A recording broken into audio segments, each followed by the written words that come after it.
Ethan, you're up next on the Grace Curley Show. Go ahead, Ethan. Hi, yeah, I'm Jewish. I plan to vote for Harris. Apparently, President Trump thinks I'm crazy and I need to have my head examined, so I'd like to hear you, if you agree with President Trump and why you say that, or he says that.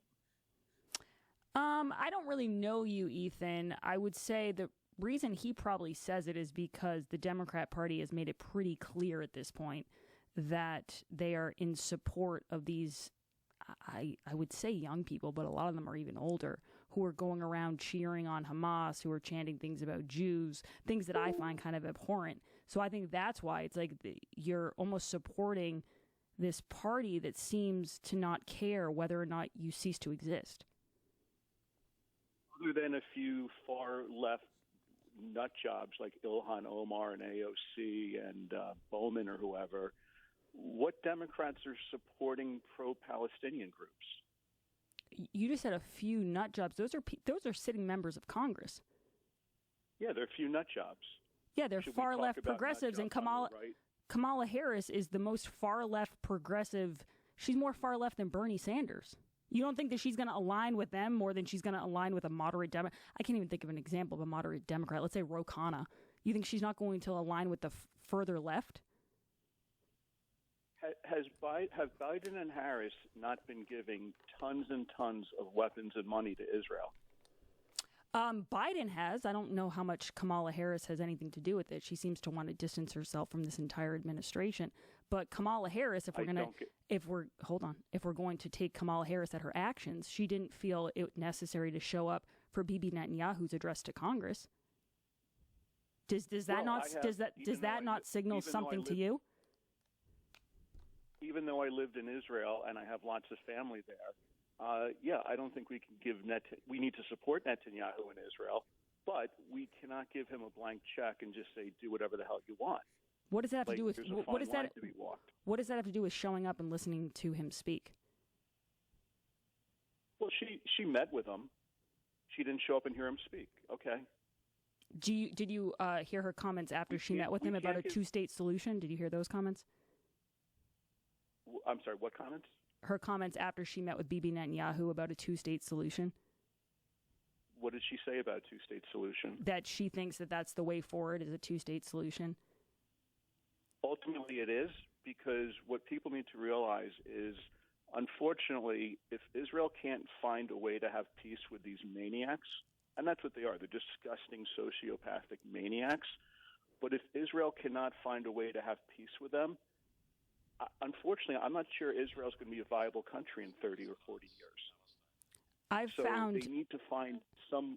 Ethan. Sorry, I have to step in here.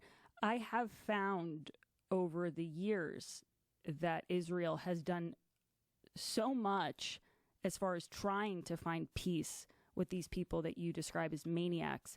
And up until October 7th, I think they were making a valiant effort in that peace. Obviously, that was broken when these savages came in and started killing Jews and beheading them and all sorts of things. But I don't know how you find a two-state solution with people whose main mission is to eradicate you from the earth.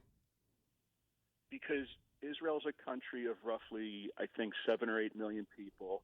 They're surrounded by 100 billion Arabs. And if they don't figure out a way to get peace with the Palestinians, and again, I'm saying this as a Jew, as someone who lived in Israel, as someone who has family in Israel, okay, and that has served, they're not going to be, it's not sustainable. They're not going to exist. The technology and the weaponry, the gap is getting narrowed every year.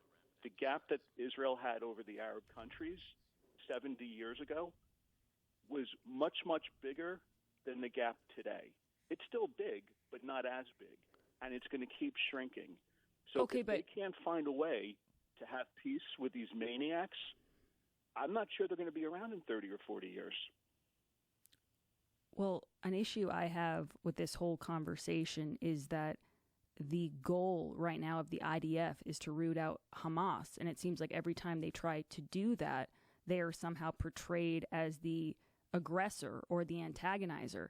I think it's very fair that if a group of savages comes in and kidnaps people who are having breakfast in the morning and like hanging out with their kids, and they take the toddlers and then they take the moms, and now we're being told that, oh, this is a war they can't win and they shouldn't be going after these Hamas leaders. And there's this push from not just Democrats but from the media that Israel has to not defend herself or lay down her arms or just take it. And I just don't believe that. I don't believe that either. Of course they have to defend themselves. So should Netanyahu and Israel just make Gaza a parking lot? Just make it a parking lot. Just kill them all, make it a parking lot. Should they do that? Maybe the answer is yes. I don't know. Should they do that? I don't know. I don't think that's the answer, but I will say that I would rather support candidates who are not trying to draw this moral equivalence, which I think Kamala Harris is. I really encourage you to look at her comments after she spoke with Bibi Netanyahu, drawing this moral equivalence between people in Israel who were sitting around on October 7th and then had their entire lives turned upside down with these barbarians that are in Hamas. I can't stomach it. And I'm surprised you can, Ethan. I can't. I'm not Jewish. If Netanyahu came out and stated our goal is to make Gaza a parking lot, we're going to kill all the Palestinians. He's not going to do that. He's not going to do that because you know, Ethan, that the IDF goes above and beyond trying to limit civilian deaths. So he's not going to do that. So I'm not going to play this hypothetical game of if he does, what would you say to that? I don't answer hypotheticals, and that one's outrageous because you know it's never going to happen. I appreciate, Ethan, I am running out of time here, and I do have a live read, but if you want to call back, I mean, I tried to be as respectful as I can. I understand you're Jewish and you're able to stomach some of the anti-Semitism coming out of this party and you're able to vote for it. And that's fine. If you want someone like Kamala Harris who's going to draw a moral equivalence between Israel and Hamas, that's up to you. You can live with that vote. That's not my problem. I don't have to tell you what I would say if Bibi Netanyahu said I'm going to make Gaza a parking lot. Because, one, he's never going to say that. You know that. I know that. Everybody knows that because Israel has to play by a whole different set of rules than Hamas does. And you keep voting for people who feel that way, who feel like it's always going to be Israel's fault. Don't come crying to me. That's my only point.